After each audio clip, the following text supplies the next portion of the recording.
He started the recording, so we can't say anything inappropriate. It's too bad. I was about to get a bunch of stuff off my chest. That was a reminder more for me than for y'all.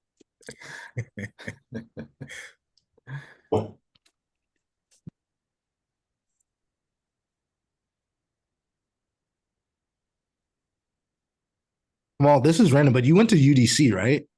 For Howard for undergrad, and then Catholic for law school. Oh, you went to Catholic? That's right by the house. What? I didn't realize. Yeah, like it's changed. Like it was like it's built up over there now. It's really nice. Yeah, I live right off in Edgewood, I guess. Okay, cool. All right. Yeah, it's a lot of. Have you been to the the Franciscan Holy Land thing with the garden? It's like a monastery or whatever. Yeah, that's out in Brooklyn. We actually went there a couple weeks ago. It was mad hot out there. So we didn't get to do everything, but yeah, there was this couple who just got engaged or married. I forget which one. They were taking pictures. I was like, it's real hot. Um, but yeah, Nice. and we like to go up to behind the basilica, Mm-hmm. this big open space at Catholic that we like to go and hang out. So Nice. It is a beautiful campus, beautiful facilities and history, and just nice to just hang out around. Feel a sense of peace, right? yeah, well, it's not super. Recording in progress. Oh, another recording. Uh, cool. It's 12:02 my time. Someone has noise in the background. I don't know who's that. I don't know. Yeah, welcome to the Space Policy Panel for Black Space Week 2025. I'm AJ Link. I am part of the leadership team, Black In Astro. Y'all should have been able to see the wonderful bios of our amazing panelists, but I'm still going to give them the opportunity to introduce themselves so we can get right into it. So the first question is, what do you love about space, and how did you decide that you wanted to do space law and policy? And hopefully, as part of that, you give your background of kind of like who you are. So, Byron, you're the only one that's unmuted, so you can go first. Yeah, sure. Good morning, good afternoon, everybody. My name is Byron Donovan. I am a California attorney, and I am the Chief Legal Officer for Equity Space Alliance. A part of what we do at Equity Space Alliance is create and find opportunities for minorities to help them get into the developing space economy that's currently in progress of being developed. So your first question was what pretty much got me into space. I would say my whole life, I've really been into developing technology. As a kid, like I was always really into video games and trying to get the latest video game systems. Even if I didn't own it myself, I would be trying to go to one of my friends' house to, try out the latest gaming systems. I would say in more recent times, I've been interested in cryptocurrency as well as blockchain technology and how that's affected finance. I've also been really curious about AI, how it affects the current workforce and really our everyday lives with ChatGPT and everything else. Also, really interested in robotics and the advancements in that. So when I was presented with an opportunity to work within the space industry, I realized it was a really cool intersection between law, business, space, technology, human advancement, and really so many other things that I just find interesting and I'm really curious about. So yeah, I figured it'd be a really good opportunity. And definitely I would continue to challenge myself and yeah, I've really loved it ever since, and it's never been a dull moment. Thank you so much, Byron. Tahara, what do you love about space? How did you decide you wanted to do space policy? So my can you hear me okay? Let me just do a mic check first. Okay, my road to space is a little bit different. I've always loved space. I've always a sci-fi, Star Wars, Star Trek geek. I watched it with my mom, but I never saw myself in it. There was ones and twos, so I didn't think it was something I could do. It wasn't something I pursued. My college, I have an MBA.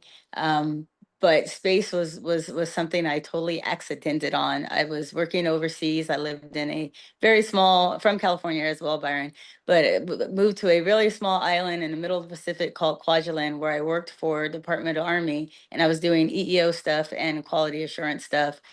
I got a job to come to DC to work in the Pentagon right when DOD went into a hiring freeze.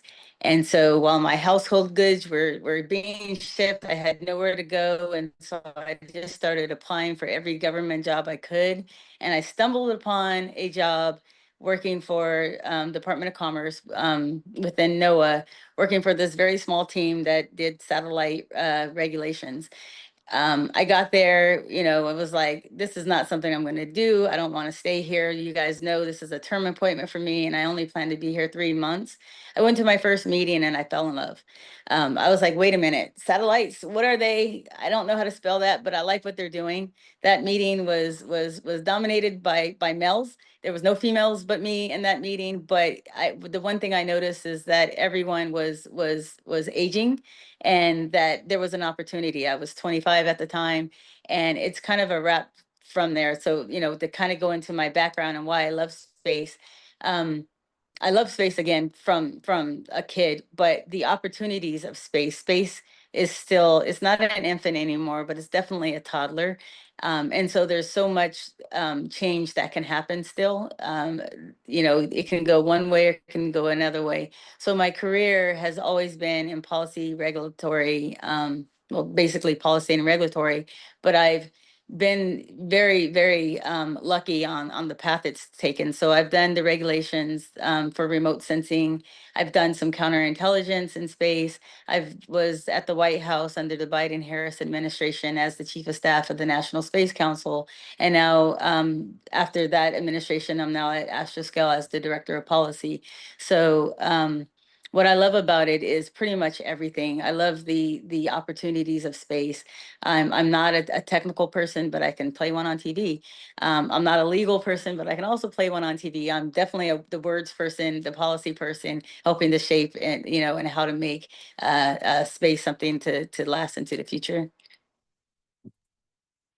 Thank you so much. And thank you for admitting that satellite is hard to spell. I feel like it's one of those words that I have to write out almost every day. And every day I still spell it wrong and see the little squiggly line.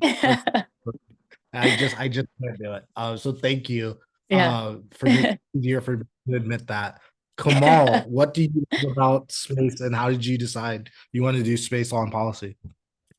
Thank you, AJ. My name is Kamal Patterson. Again, I'm an attorney in Washington, D.C. and Maryland. My work primarily focuses on culture and heritage and intellectual property. And I think space is the perfect culmination of human determination and the cultural products that we create and the culture that we have and how we kind of can get to space. Space is something that has connected mankind through, you know, ever since the caveman days. We've always wanted to know what was up there, and every culture has their own conception of space. And so while there's the technical and industrial aspects of space, there's also the artistic and the conceptual that's memorialized in sci-fi, like my co-panelists were referring to. And so even as a kid, like, I was never really into like Star Wars or Star Trek, but my uncle was a huge fan of those franchises. I think the only sci-fi space-based franchise I was a fan of was Space Cases, which millennials may remember that show on Nickelodeon. But I think that I love space because it presents the opportunities for people to take what they know and use that to reach something that people have always wanted to explore. So I'm thinking of like India put satellites up using cattle. Like they positioned these very heavy satellites using this cattle that they had bred for thousands of years. Or when you look at kind of like even something like the first kind of airplane wings for like the biplanes, those were linen wings that women knitted together or wove together. And so when you see all these things, everyone has contributed in some way, shape, or form to the evolution of flight and space flight. And so culture is something that will help propel us to the stars and something that connects us. And it's a privilege to be a part of that and to work on workforce development issues as part of the STEM Education and Innovation Center so that we can help everyone feel like they belong in space and that they have something to contribute, whether they're an artist or whether they desire to be an engineer. Thank you so much for that answer, Kamal, for two reasons. One, this year, Black In Astro is really trying to focus on getting more people into the arts and humanities side of space because oftentimes that's ignored. So I appreciate you bringing that up. And two, it's a perfect segue into the second question, which is what are some of the historic problems that you believe have led to a lot of exclusion of Black people in the space law and policy profession? So you just talked about kind of the contributions of different people, but up until very recently, and we could still argue that today, we're seeing that a lot of Black people are not making major space policy decisions or have been excluded from doing that. Tahara is a great example that is changing, and I'll let her speak to her experience with that. But Kamal, for you, what do you think has contributed to kind of that exclusion and being able to make and contribute to those decisions? Thank you, AJ. I think in large part it was labor policy and a lot of the policy decisions that were discriminatory in nature during the Jim Crow era. When we look at the space race and we look at the infrastructure that was being built, that required a labor force that had licenses, and often African Americans were denied licenses for certain occupations. So that kind of kick them out of being able to bid for these contracts and jobs to get their foot in the door. And then also just the kind of discriminatory policies in general. When you read about some of the first African Americans to work at NASA, the overt racism that they faced, despite the fact that they were technically qualified and they had a background to be able to contribute to things like the U.S. Missile Center with Julius Montgomery, who was the first African American hired at Cape Canaveral Air Station. We see that people were treated differently because of who they were, not for the contributions that they had and the backgrounds that they had. And I think, unfortunately, the stereotypes and biases that kept the people out at that beginning of the space race are still lingering to this day, and it discourages people. So when you have a history of people being excluded, they sometimes tell people just not to try, to do something different. But I think that we can change that paradigm. Thank you so much, Kamal. We'll just go in reverse order. Tahara, like you have been at the table making major space policy decisions for arguably the most powerful country in space. I say arguably just because some people would debate that, but definitely one of the major players. So what was your experience like? And did you see some of those lingering effects that Kamal talked about? We're losing that edge, but that's a whole different conversation. I won't get into that. Kamal, thank you for everything that you just said, because I'll speak primarily at my time at the White House and the initiatives that Vice President Harris really tried to do to make space for all. That was one of the campaigns that we did, space for all, and we got to some degree, we got some movement. But you mentioned where we came from in space and the blatant discrimination. And I had the opportunity to talk to Ed Dwight, who we know was NASA's first Black astronaut candidate, who never made it to astronaut because basically because of an assassination and then the blatant racism. That's what happened.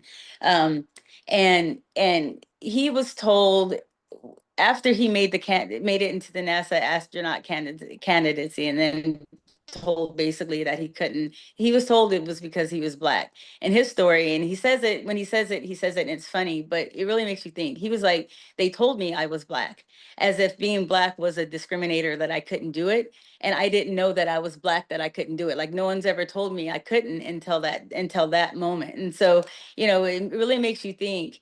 I do think that there's a history in this country, and it's not unique to space, but there's a history of Black people being told that they are being made felt that they are less than and they couldn't do. and especially when it comes to these very technical jobs. I think that's one part of it. I also think that space historically is not in the places that we are. If you look at where, for example, HBCUs are located, there's not a lot of space there. There's getting to be a little bit more, but there's not a lot of space there. So how do you see yourself in an occupation that's not around you, that's not in your face every day? If you don't live on the Space Coast, if you don't live in California, you're not seeing launches, how do you relate to something that's not necessarily in your face? Kamal, you said you didn't grow up a Star Wars and Star Trek fan. You know, I was lucky. I did. I had to watch it every day until I loved it. So it was loved by force. But you know, but I did. I loved it. I wanted to. I knew that it was something that I liked. But again, I never saw myself in it. So I didn't. I never gave it a second thought when I was choosing my degrees, when I was going through college, because I didn't think it was something I can actually do. I didn't know that space was anything other than astronauts and rocket scientists. And so when I learned that there's different aspects that you could still do space, it became something that was very important to me. And so while I was at the White House, the one thing that Vice President Harris did, one of her initiatives, was to open up, like, first of all, was define a space job. What is a space job? That was something that we were never able to define, because you really can't, because there's a whole skilled technical workforce. There's the people that, you know, bring the rockets to the runway. Like are they space people? There's a lot of different ways to enter this career field, and it doesn't always even take a college degree. And that kind of thing is not, I don't think that kind of branding is out there. I think NASA does an awesome job branding itself, but that's the end of the way that space brands itself. And to get to know, again, there's a place in space. I'm using that, and it's old, and AJ, you know it well. It's an old term that we were using under the Biden-Harris administration, but it worked. And when we would go out with the vice president, we would go to school. We did college tours, and she would meet with students that were interested in space. But I found I was very deliberate on there only being one or two rocket scientists or astronaut perspectives, but it was all the other ones. It was communication majors, it was artists, it was, you know, the local newspaper writers, it was all the other career fields that we could find that had a love and interest for space. And then three, it was always the recruiting. I don't feel like we have a hard time recruiting, but we do have a hard time retaining. So how do we get the younger generation to get in space that is right now a majority white male dominated industry, and stay in space when there's so many other opportunities out there for them that they don't have to deal with with what they have to deal with us. So it's one of those things where I think that the people that are now in space, I'm kind of moving it up to today's problem. Like how do we take what we have today and make it better for tomorrow? And it doesn't work unless it's on purpose. And I'll kind of end with this. The beginning of my career, most of the boardrooms I walked into, I was the only Black person. And that was never anything that intimidated me. It was more of a challenge to me on how I can get my skill set so that I knew more than everybody in the room. So that was my challenge to myself. As the years progress, and I've been in space for 25 years now, as the years progressed, it got a little bit better where I wasn't the only one. I wasn't the only person of color, and I wasn't the only woman. 2025 Shepherd's in, and I'm going to meetings, and I'm now the only person of color, and maybe two or three other women. So that right there it's telling, and it's really sad, because you always want to leave a place better than where you came. And I find it that we're going backwards when it comes to diversifying space. So, you know, I don't know if I have the answer, but we really have to do better at getting, you know, everyone in space, especially people of color, especially those from underrepresented and underprivileged communities in space. Let them know this is something that you can do, and give them that confidence that this is a place for you and you're wanted here, so that the future of space can be more diverse, not just in gender and color, but also in thinking. And you don't do that if you only have one part of America represented. Thank you so much, Sahara. Yeah, I always found that interesting how people within the space industry, for whatever reason, don't accept or realize that to the point that you didn't want to talk about, a lot of the reason that we're losing ground in terms of space capacity and facilities to other people is because they have different conceptions of what space can be and what you can do in space. And quite frankly, I think other people are a bit more creative about what space is worth and what it can be worth, and which leads to Byron perfectly, who does a lot in terms of private industry. So Byron, like, what are you seeing in terms of how, you know, the lack of diversity of representation and thought is, one, harming the space industry, but two, providing opportunities for the folks that you're working with? Yeah, definitely. I think it's a lot of what Tahar was saying as far as there isn't a lot of diversity. It is hard to see yourself in a position where there is it's mostly a white male dominated industry. There's mostly those types of people within leadership positions. It's hard to see yourself advancing or being a part of it or in the conversation. So we know this was during segregation, is when NASA started in the late 50s, early 60s. And that was kind of the status quo. So there was a lot of gatekeeping that was taking place and ensuring that the industry was mostly white male dominated.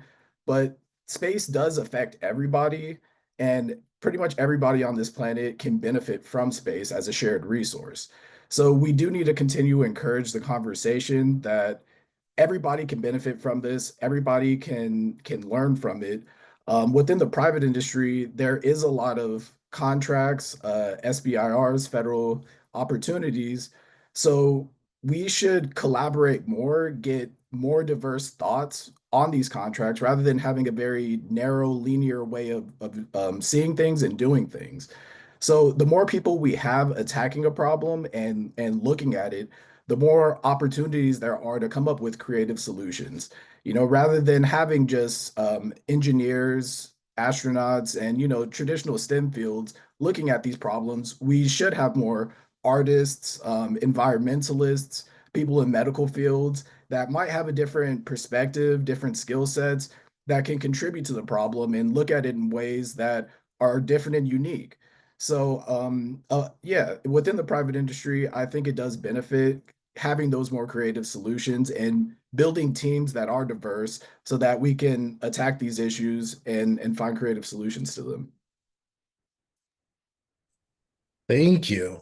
One of the next question kind of goes back to something Tahara said about going to the different schools. And what I have personally seen working on an HBCU is in DC is that there's all types of space policy in DC. DC is probably the best place in the world for space policy. And yet schools don't have the forward thinking to be like, this is actually something we should invest in so that we can prepare students for this opportunity. Which leads to the question, what are some other present day gaps that can be filled to correct these gaps? So Byron, you kind of talked about the creative opportunities that entrepreneurs have, but what are some other opportunities to correct these gaps? And we'll let Tahara go first because she's been second twice. um, Opportunities to fill the gaps. I think it's outreach. I think that it's things like this. Black Space Week is a big thing. As you know, AJ, I've been a champion of Black Space Weeks since the moment that you approached me at the vice president's house. So kudos to that. I think that I don't know if I have an answer. I think there's a lot of things that have to happen. Again, unpopular opinion, I don't necessarily think that we have a big problem recruiting. I think there's a big problem with retention. But also, though, I will say that it does start at the high school level, probably not college, where one, we need to let our young people know that space is an option, but also to be honest with them on what the obstacles of space is. Like, you might have to get a clearance. And so that means there are things that you probably shouldn't do when you're in college. Having those very blunt conversations, because other people are having those very blunt conversations. And that's, that's the leg up because they're doing internships very early. I'm on the executive committee of the Patty Gray Smith Fellowship. And, you know, the students there, they know, and so they're getting the internships, and a lot of them are getting clearances early, but that's not something that's spread or even known about. So I think that's something that's important, especially in a very defense majority industry. National security is big, and so getting clearances, which means you in your college years, there's just things that you shouldn't do. So I'll kind of leave with that. I want to kind of circle back and think about it. I think there's a lot of things a lot of gaps that are out there and a lot of ways that we can fill it, but I don't know how much time I have. Thank you. Yeah, I think the clearance thing for me really hits home because I didn't think I would be doing policy or being politics adjacent. And I have things which mean I don't get special clearances. Like that is just the lot I have in life. And I understand that. But it would have been so cool to have an adult being like, if you have dreams of impacting federal policy, there's this path that you have to take and you have to be really careful about how you prepare yourself, not just academically, but the questions you have to answer on those questionnaires. Kamal, we will go to you. And there's actually a question in the chat, and I will combine it. Can you speak on the role of the HBCU's play in showcasing or opening the eye of their students to space jobs? Similarly, how do the panelists envision a government HBCU partnership in the current political climate? So, what's the role of the HBCU in terms of filling those gaps and preparing students? Thank you. I think that one great way that HBCUs can play a role in this is they can fill the information gap. There's a visibility gap. There are some HBCUs that are doing some really wonderful and innovative work in space. For example, the North Carolina Central University in Durham, North Carolina, is a part of a Duke-led consortium of universities, and they're currently constructing the Roman Space Telescope that I think will launch next year or 2027, and it'll explore dark matter. That's a really wonderful project to be a part of. There are opportunities for small businesses to be vendors that provide or fabricate the parts that NCCU uses. And I think that it's making projects like that visible that gets community buy-in and be able to get community buy-in if there was a loss of funding, because there are looming NASA cuts. If this project gets cut, if you have community buy-in, they can lobby, they can petition lawmakers to, get fund to restore funding or go to private companies that can support similar projects because the community is invested. They see that this is a part of a continuum of workforce development for them.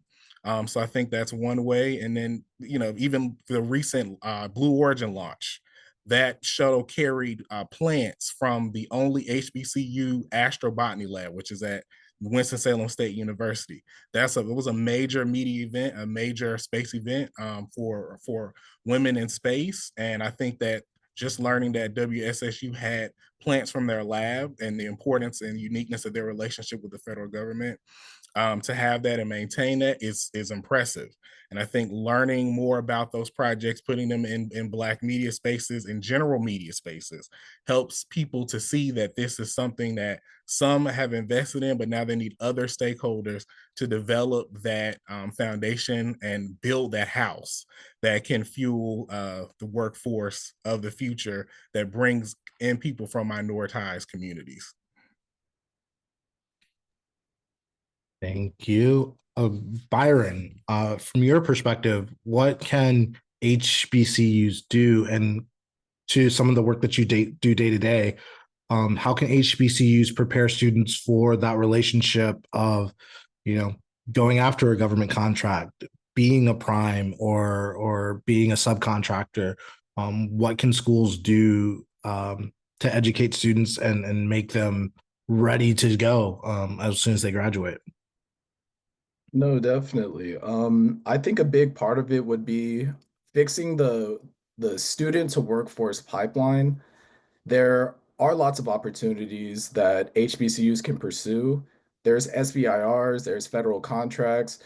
HBCUs usually have professors that are experts in different subject matters.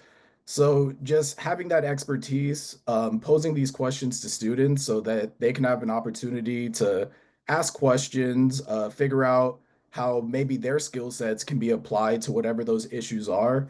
If HBCUs do actually pursue and write proposals to go after these contracts, there's no limitation of just the HBCU having to execute the contract. They can also partner with other small businesses and other entities, other minority serving institutions in order to create an ecosystem so that they can obtain these contracts and execute them, have students work on them as well, whether it's a part of, an essay, maybe a midterm. And, while they acquire that knowledge, that opens up opportunities for them to later on apply it into, internships or put it on their resume saying, I have this level of experience. I've already worked on this contract or with this company that's executing a contract. And yeah, that can be the segue that opens up the door for other opportunities. So I think HBCUs can play a big role in developing that pipeline from students going into the workforce. Thank you. I will skip our questions to go to a next one.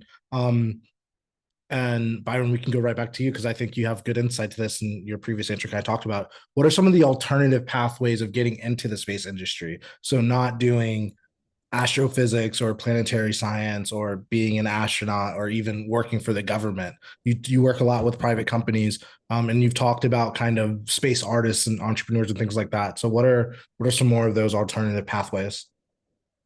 Yeah. So I'm really big on putting a space lens on whatever it is that you're doing. So as we progress into space exploration and other things of that nature, we're going to need everything that we enjoy on Earth into space.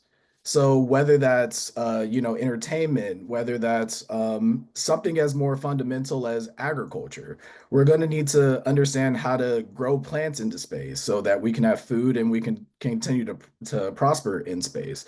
So agriculture is a really big developing career path within the space field.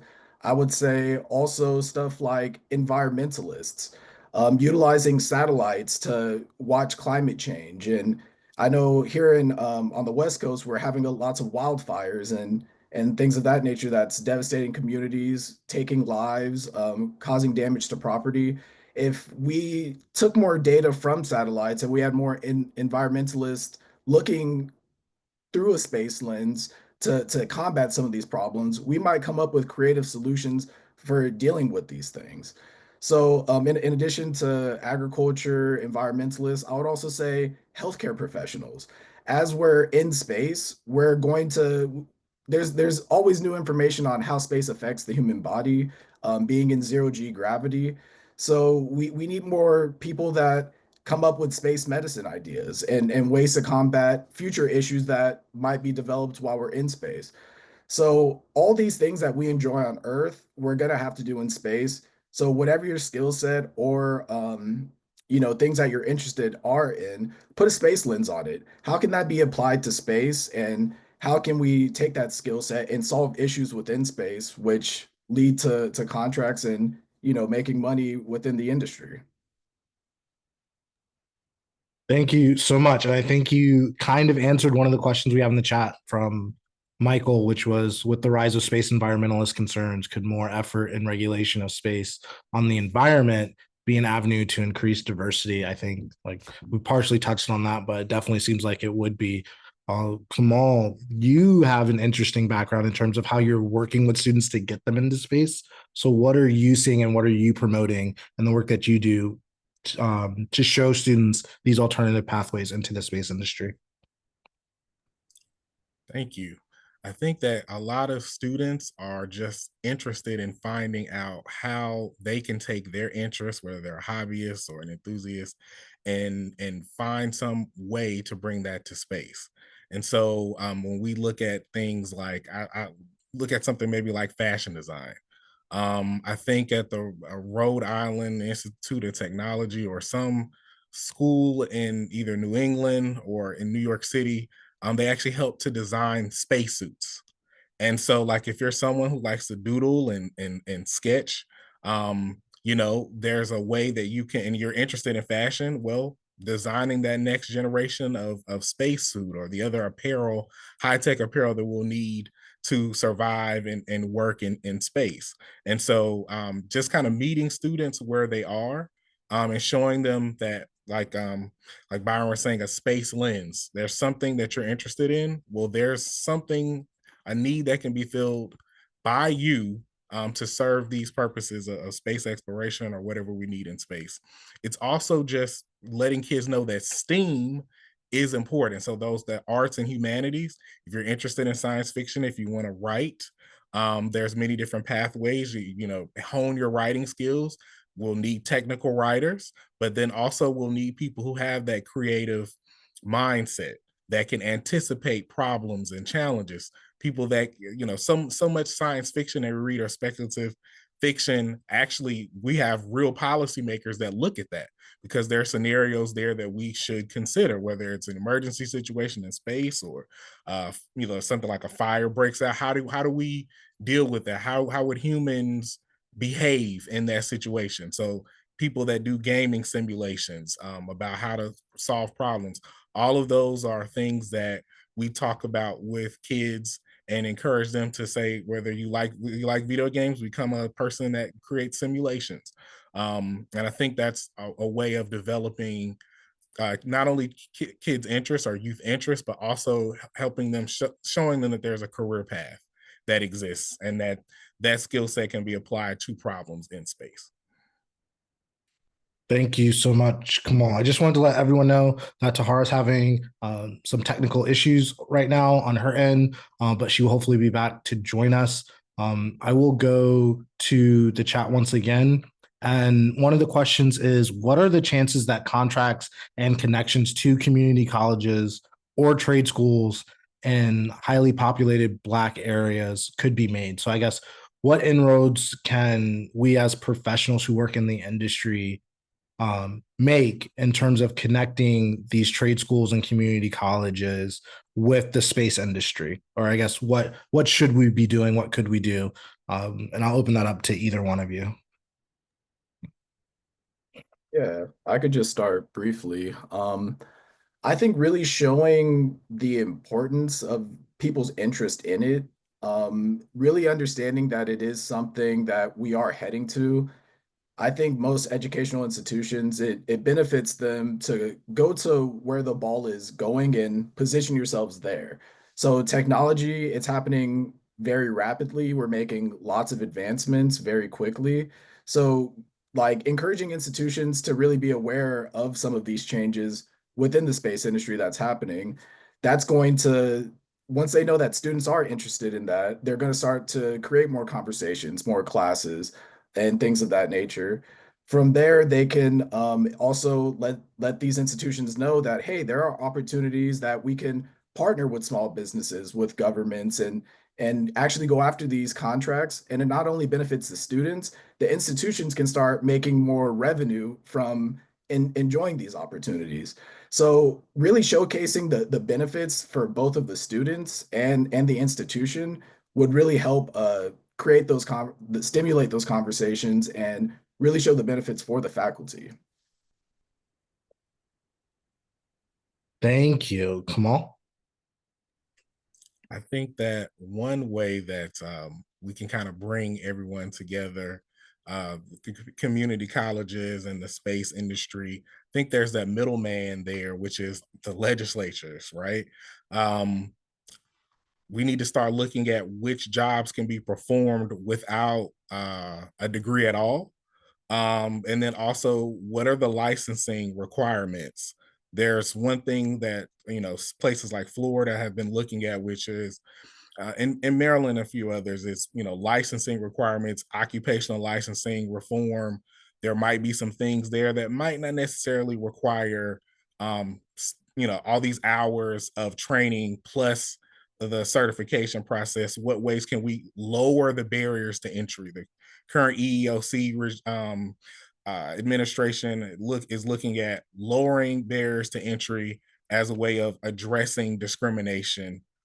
So finding ways that we can get more people in without them having to necessarily invest in requiring a very expensive certification that may not necessarily be necessary. I think community colleges are well positioned because of their relative bipartisan popularity at having representatives and advocates go to state legislatures and like, hey, we want to employ people. These businesses want to employ people. How can we lower the barriers to entry so that we can get more people employed more quickly?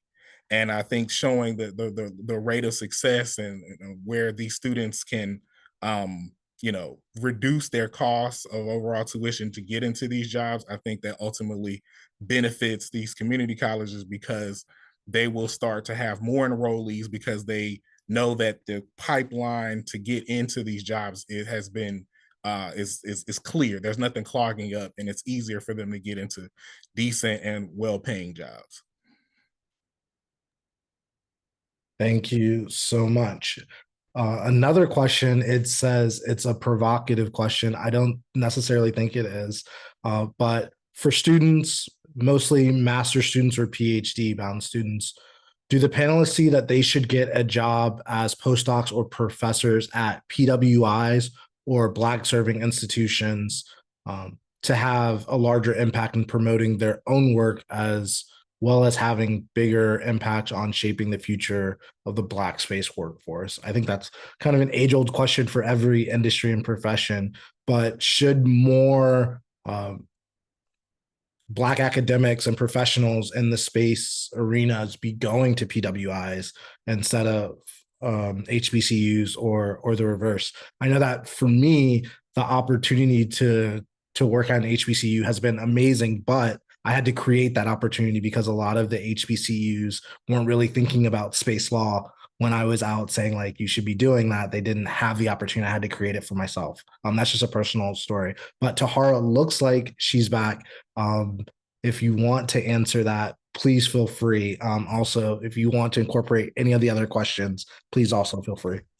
Yeah, so first let me apologize. I had a couple technical glitches there, so I apologize. I'll get to that question. I think my opinion on it is that we should do whatever we can on purpose to bring people of color into the space community, whether that's HBCUs or PWIs, or whether that's reaching out to your community through programs. I think there's more than one way to go about this to solve the problem that we have. But I do think that it's a deliberate, whatever we do, we have to be deliberate.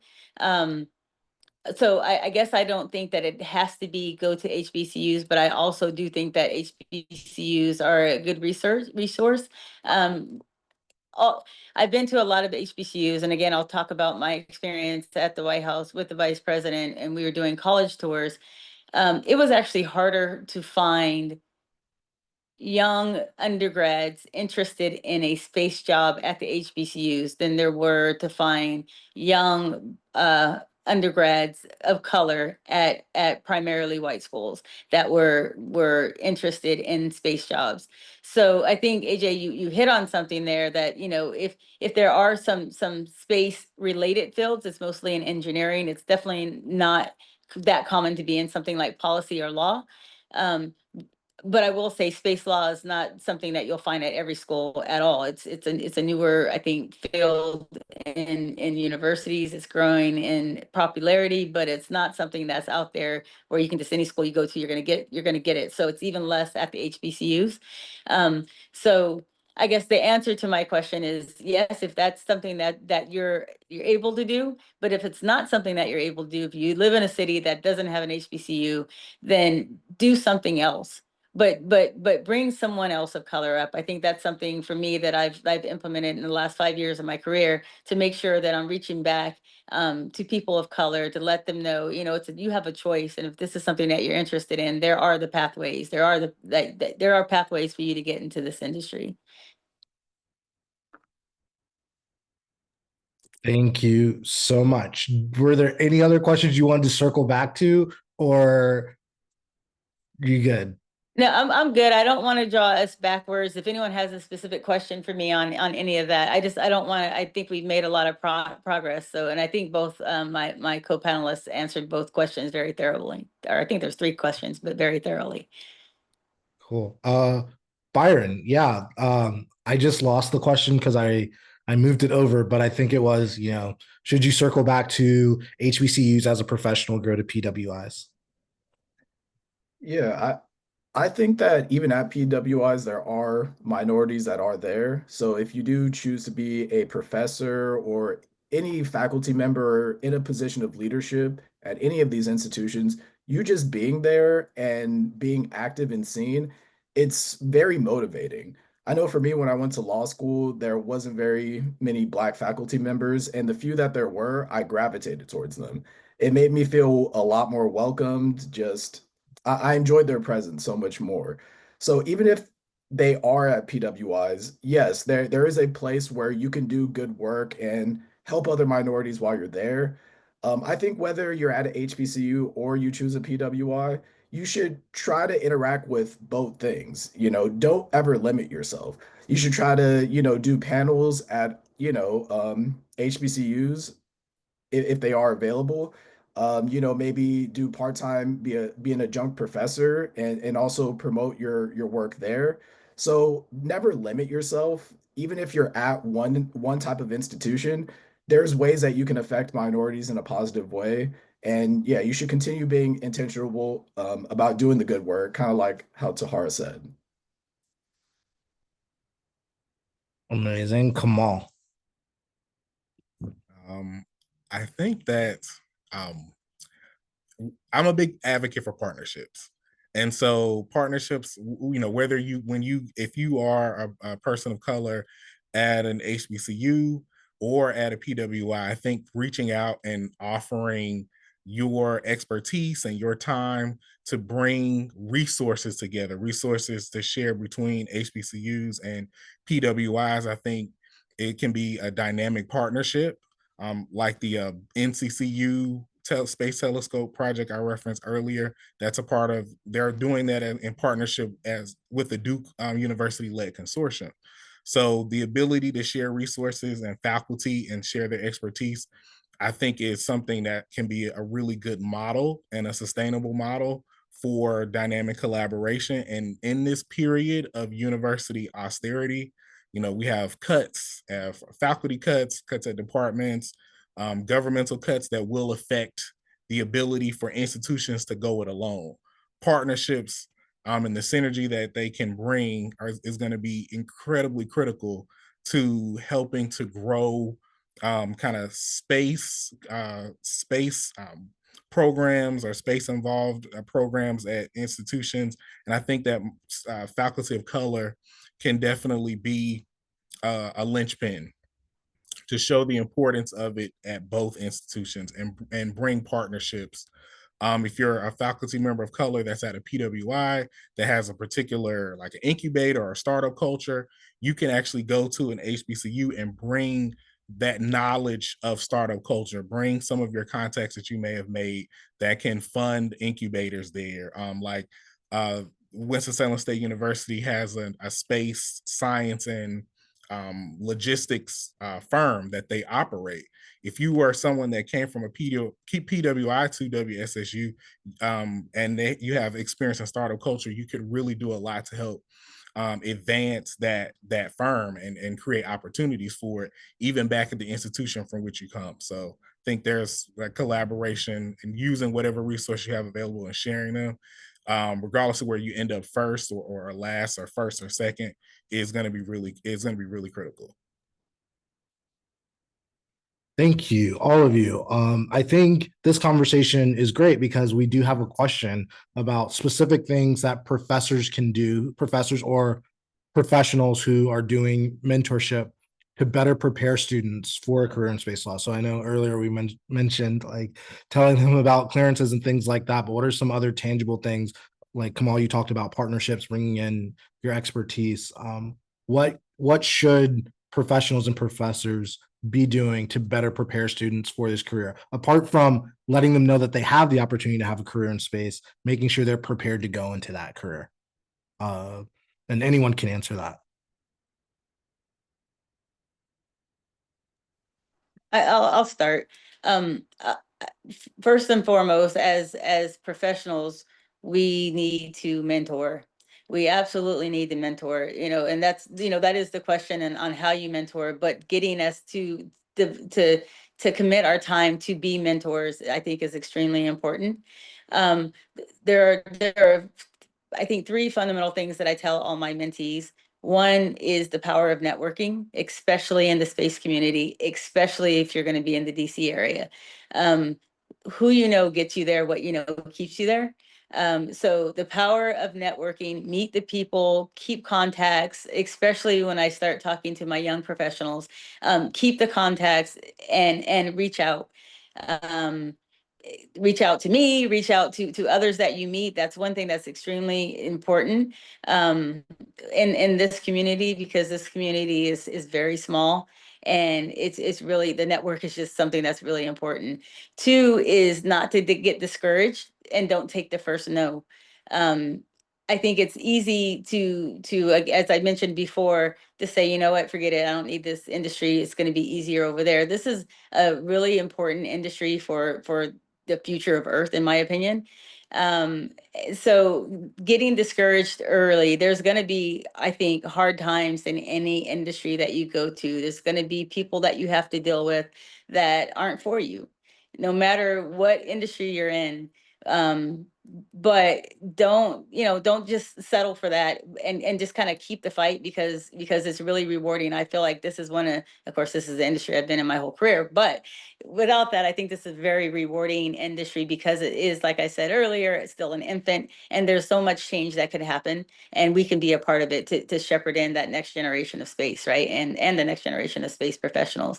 And then third thing that I like to tell my mentees is, to make sure that you're learning as much as you can, because not only is space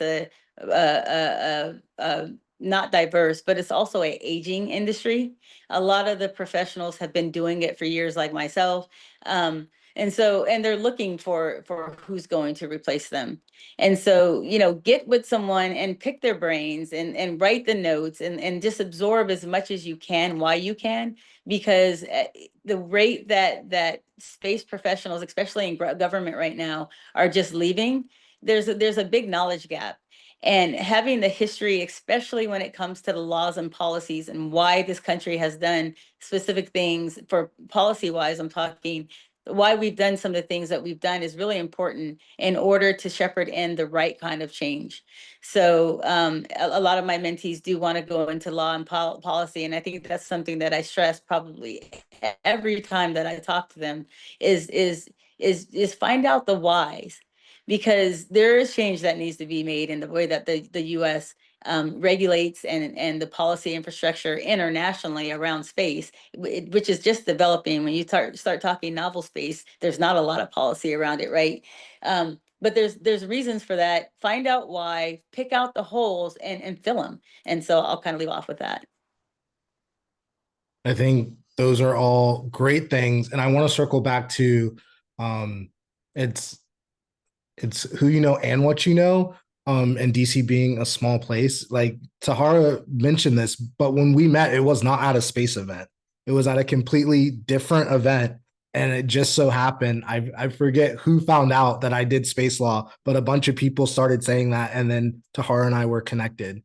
And so being aware that regardless of what you're working on, there's always an opportunity to meet someone who's working on something similar, or who shares a passion for space, and going from there.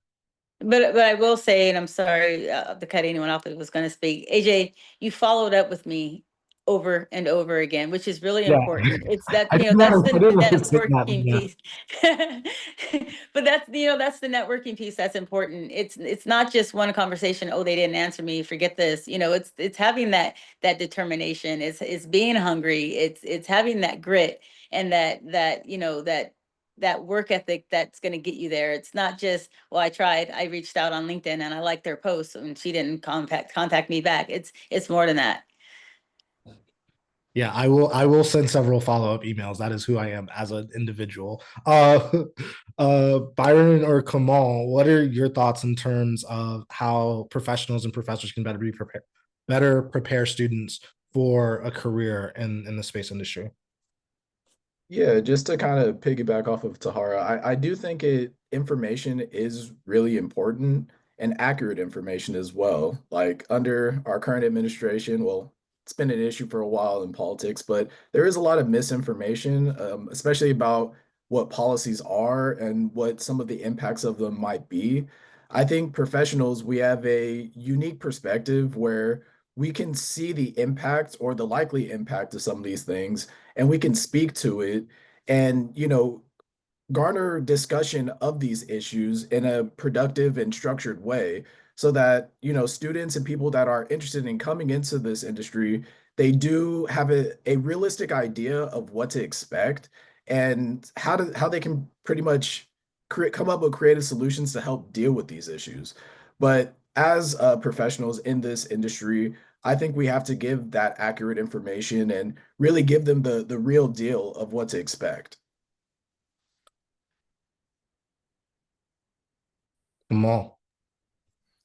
Um, Thank you. I'd just like to piggyback off of Tahara and Byron. I think that mentorship is incredibly important. Professors certainly need to be engaged.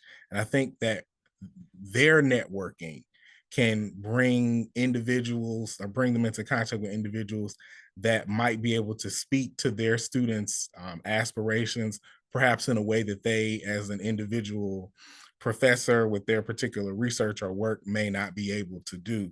So just thinking like as a law professor, the law is very broad. So while space law itself is it's niche in a way and it has its own conventions and bodies of law that it's applicable to, there's also the underlying legal foundation. So property law, tort, employment and labor law. These are all areas of law that if you are interested in them, then as Byron said, you can put a space lens on them. And even for terrestrial issues, like if there's critical space infrastructure that's being built, well, how is that going to affect the land use of the people who live in the area where it's being built? Like the city of Starbase, Elon Musk city of Starbase in Texas.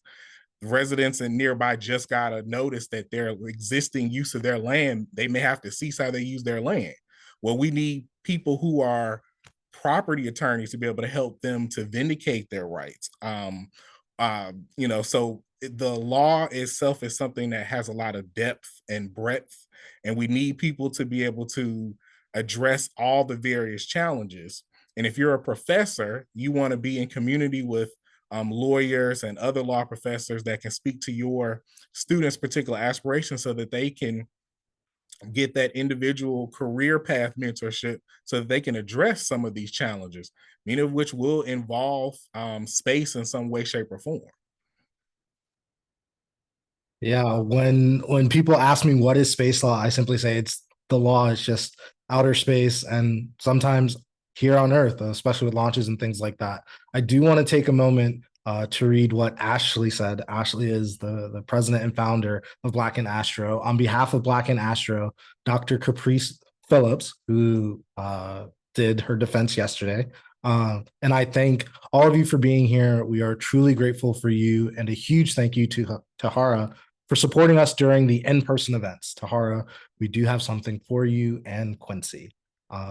So I just wanted to read that out. There is an interesting question, and I think Byron and Kamal both touched on this slightly. The questions are really like flowing in a great way today. With DEI on a decline currently, both academically and professionally nationwide, how do we, in terms of policy, ensure the workplace environments are still progressing to be more inclusive day to day?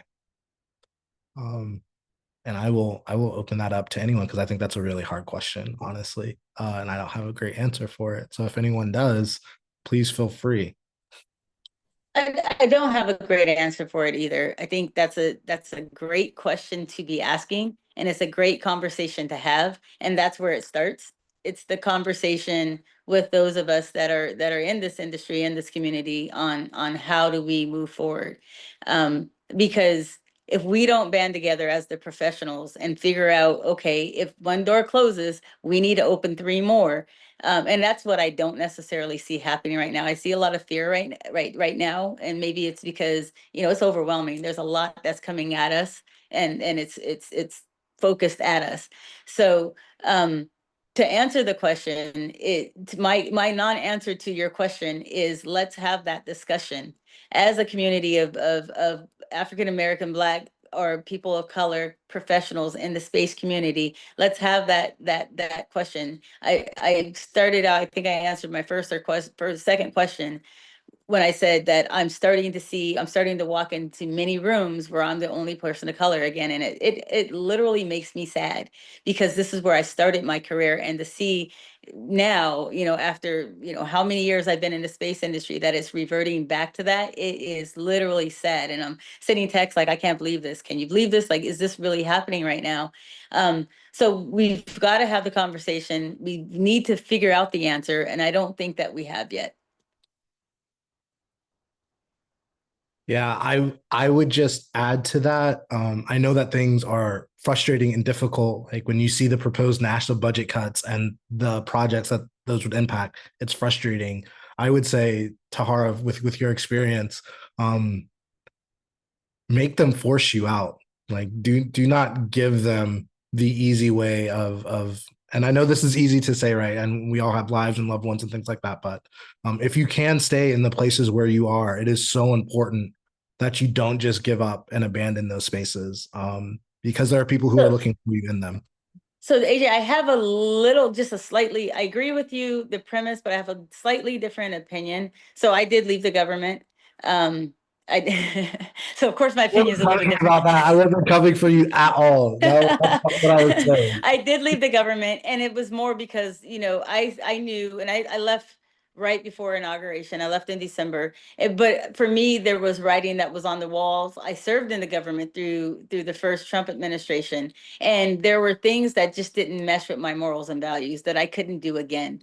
And that was the reason why I made the decision that I did. I was very fortunate with the company that I landed with, who is, you know, the people that I work with, like, I know that I am cushioned. I don't feel any of the direct effects because of the company that I chose and the morals and values that that company stands for. I give a lot of props out to Astroscale. Yay, Astroscale US. With that said, I know that a lot of my colleagues in the government are suffering right now.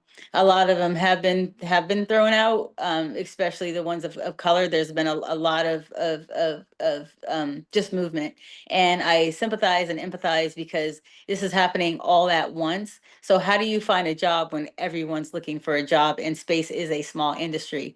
And I'm talking specifically to my colleagues that are in the space industry. I have a lot that are also outside or space adjacent.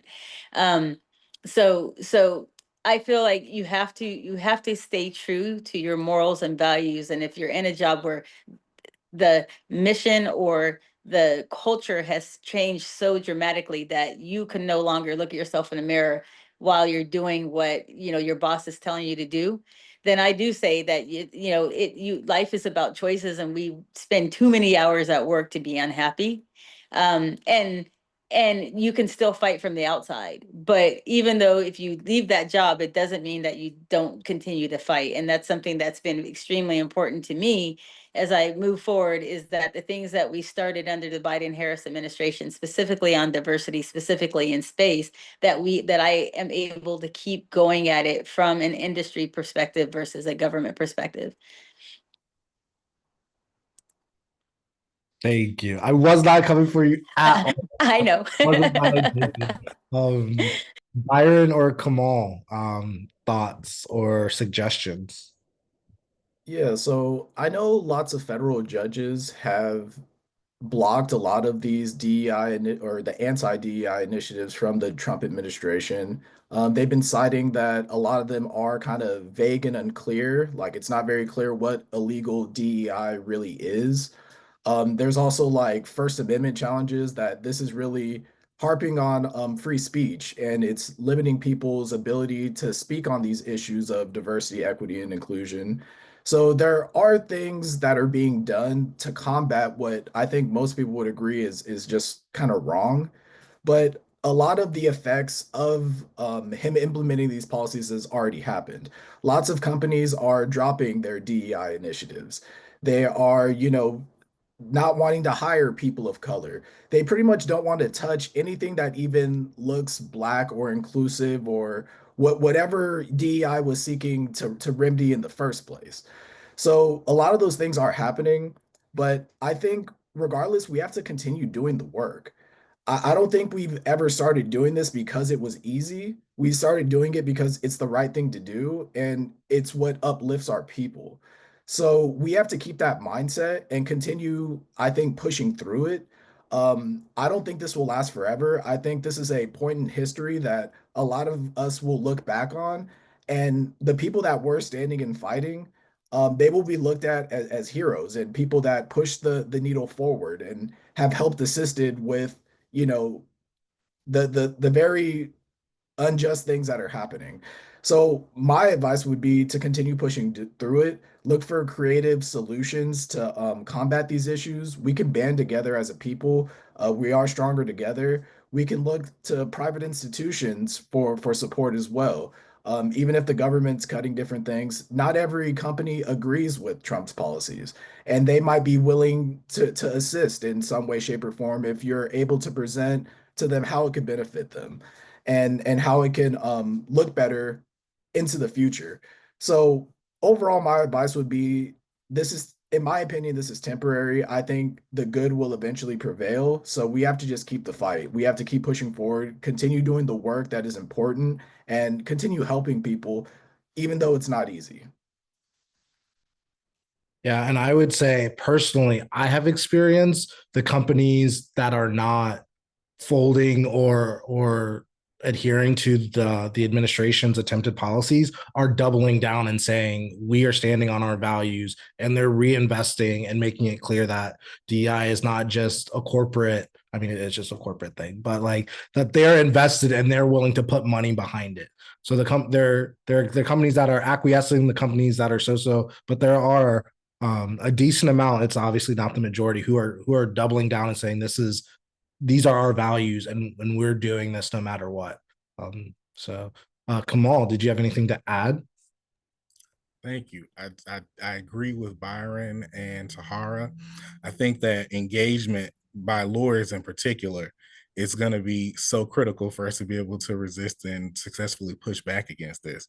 Just thinking about the acting chair of the EEOC back in March, she released a technical assistance document that addressed DI in the workplace. And shortly thereafter, there was a joint statement by several former EEOC commissioners that looked at it and said that this was not helpful in determining or assessing what would be illegal DEI in the workplace. And that still stands. The fact that this was issued without the EEOC commission, because they're not a quorum at the moment, voting on it, it's not law, but it still has that same chilling effect. And I think that chilling effect is really affecting the ability for companies to feel that certainty. So lawyers continue to engage in looking at this technical assistance document and kind of finding, okay, well, maybe there's something there that we disagree with this, but this is something maybe we can use. Like she talks about lowering barriers to entry. And so as a way to address, if not necessarily historic discrimination, current discrimination. So what can we do? How can we engage companies to really look at, well, who are we excluding? Why are we excluding them again? If it's something about like background, we don't have people from a particular background. It may not necessarily be an racial identity based background, but sometimes those overlap with racial identity backgrounds. Like, are we hiring people who may be former, who may have been a part of the criminal justice system? um Looking at things like that, finding, well, how can we get those people in once they've been rehabilitated? What ways can we bring in maybe more people who don't have college degrees? But the fact is that this is still a fight about people being represented based on their cultural identity. And like Byron was saying, some of these being blocked at the court is a good thing, but it's engaging as in the legal profession, engaging, but also in bringing in stakeholders to look and see, well, what can we do in the current regime that could benefit people, I think will be helpful, because there's a lot of uncertainty, there's vagueness, and the chilling effect is just causing people to do things like Byron said, drop diversity initiatives. Supplier and vendor diversity is so important for the space supply chain. When you look at another supply chains, that's being affected. NASA is shuttering offices that have done work to be that might not be in alignment with the Trump administration's executive order. So there is a rippling effect, but finding out in what ways we can look at the gray areas and find a way to maneuver and navigate the gray areas while we lobby and are vocal about these once the ELC has a quorum about, being vocal if they're going to vote on some of the things that will be most harmful. So it's really doing like a threat assessment as a profession. What are threats within this and other documents, the threat posed by the executive order, and finding out, okay, how can we mitigate that threat? How can we reduce it? And then how can we push back in a more robust manner with input from other stakeholders? Thank you so much. This is the last question from me, and then we can open it back up to the audience for questions. What is your hope for the future of space law and policy, or specifically, the future of Black folks doing space law and policy? And we can start with Byron and go to Kamal, and then we'll end with Tahara. Can you repeat the question one more time? I apologize. Yeah, just what's your hope for the future in terms of space law and policy and Black folks doing space law and policy? Yeah, I would hope that there would be more inclusion, that we understand the value of diversity, especially within the space sector. It is a very innovative sector. It is the Wild Wild West. There's a lot of unknowns and things that we don't understand. So having more people look at these issues and bringing their expertise, their life experiences, their skill sets to address these issues, it's only going to benefit all of us, and it's going to push the needle forward that much more. So Black people, we need to understand that we do belong in space. And there are opportunities in space and within the developing space economy that can benefit our communities here on Earth. That acquiring these contracts, solving these issues, it leads to gaining revenue that we can put back into, create more educational programs, to continue building the pipeline from school to the workforce. So we need to see ourselves in it because it's going to affect us. And eventually, space, if we don't do anything, a lot of the issues from the past, I think, will inevitably repeat themselves. We see the issues with segregation in America, the all those issues. If we aren't at the table advocating and reminding them of the history, it's likely to happen again. So we need to do it not only to benefit ourselves, but to prevent the evils that have happened in the past from happening again. So I think we have a place there. We're benefited by being there, and we benefit everybody else by giving our opinions to it and pushing the policies forward.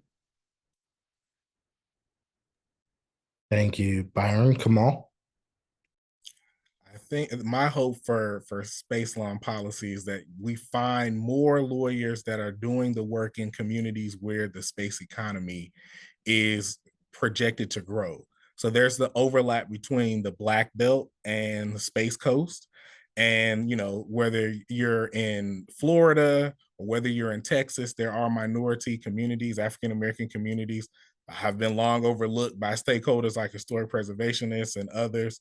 And when we build this critical space infrastructure, we have cemeteries, historic, like archaeological sites, things of that nature that will be impacted, like the controversy surrounding SpaceX and the Palmetto Ranch battlefield. We also have living communities that will be affected by things like noise pollution or actual pollution. So we have to have people who practice a wide variety of legal practice in a wide variety of legal areas to be able to address the challenges that communities will face for when the space industry comes to their backyard or comes to their town. Because we have so many states now that want to enter into like interstate compacts regarding space, the space industry, space launches. Well, we'll see which rural communities, often which are marginalized anyway, will have those structures built in their backyard. So we'll need lawyers, particularly lawyers maybe from those communities or who want to advocate for those communities, to be on the ground to protect people's rights, to ensure that politicians and others who want to bring these types of projects to the forefront are being honest and transparent about the costs, benefits, and trade-offs that bringing space infrastructure will bring.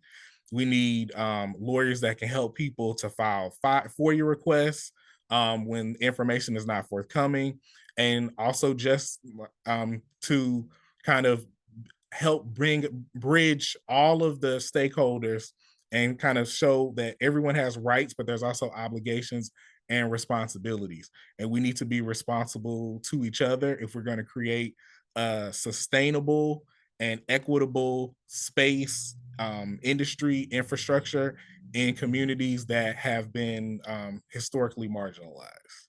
So my hope is that we see more lawyers doing the work on the ground as this is being built up.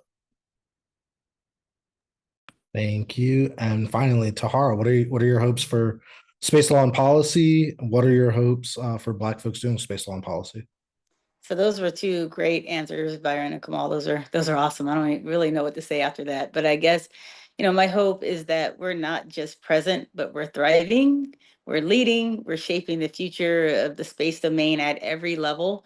I guess I want to see Black talent not only represented across law and policy, but also STEM, strategy, engineering, execution, leadership, entrepreneurship, international forums, because the laws and the policies are made from all of that. The engineers that are bringing in the new technology, we need the laws to reflect that technology. My hope is to that the young professionals, that the college, the middle school, the high school students know that we belong in every room, not because of quotas or outreach campaigns, but because the future of space demands the full range of human insight, innovation, and lived experience. And I hope the next generation of Black professional grows up knowing that space is not just for them, it needs them. Thank you so much. We have 13 minutes, which means we all did a good job of staying on track and on time. So if there are any audience questions, we are happy to take them. Thank you for those who have already submitted us questions. And after that, we will wrap up.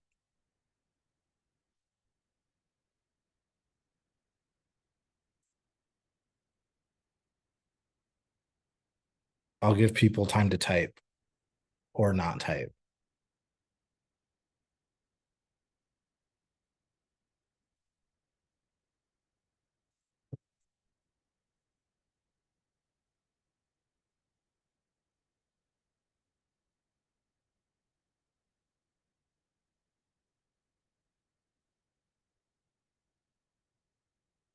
No typing. Do y'all want to just tell folks how they can find you, where they can find you, if they want to reach out to do networking, mentoring, any of that?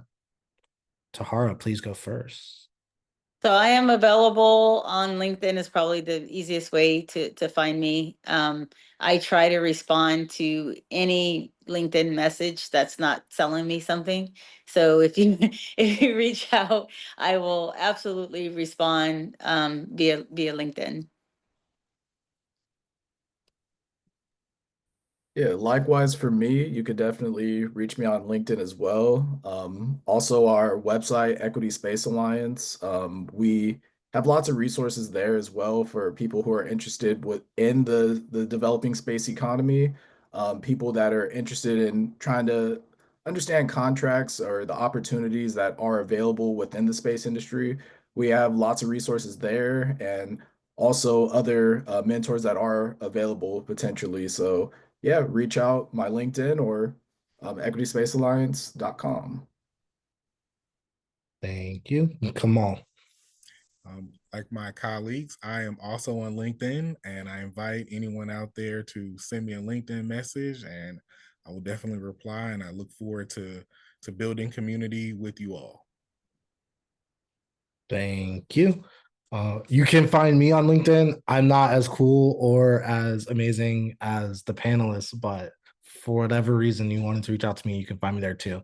I will give one more minute for potential questions, but then we can all leave. So, yeah. Thank you all so much. I guess if there was something you wanted to share or communicate and you didn't have the chance to, any of the panelists, please. We have the AJ, time. I just want to thank you for holding this panel. I don't think there's a whole lot of policy law. Kudos to you for being the brainchild of this and bringing it, bringing it up in this context. So just, I want to say thanks. Thank you. I feel like I don't really do anything except send emails and ask questions and hope people care about space from a non-STEM perspective. But thank you so much. I truly appreciate that. I would like to thank you, AJ, and Black In Astro, the other organizers and sponsors. I want to thank my panelists. This was a riveting conversation and dialogue, and I hope that we can continue it. And I look forward to being able to collaborate with my panelists and anyone out there who would like to continue to work on these issues of law and policy engagement and outreach. It's been a privilege. Thank you. Thank you. There was a thank you in the chat. Thanks a lot for your great insights and inspiring stories. And I'm supposed to tell everyone that our Black in Journalism panel is tomorrow at 11 a.m. Eastern. For those who have not registered, you can go to the Black in Astro website or one of the socials and click the registration link and attend that tomorrow. Cool. Well, everyone enjoy your day. Thank y'all so much. Thank you to the panelists again. Truly appreciate all of you. Thank you so much, and everyone enjoy the rest of Black Space Week. Thank you, AJ. Have a great Black Space Week. Thank you, AJ, and have a great Space Week to everybody else as well. Thank you, AJ, and enjoy the rest of Space Week. Thank you. Someone stop the recording, please.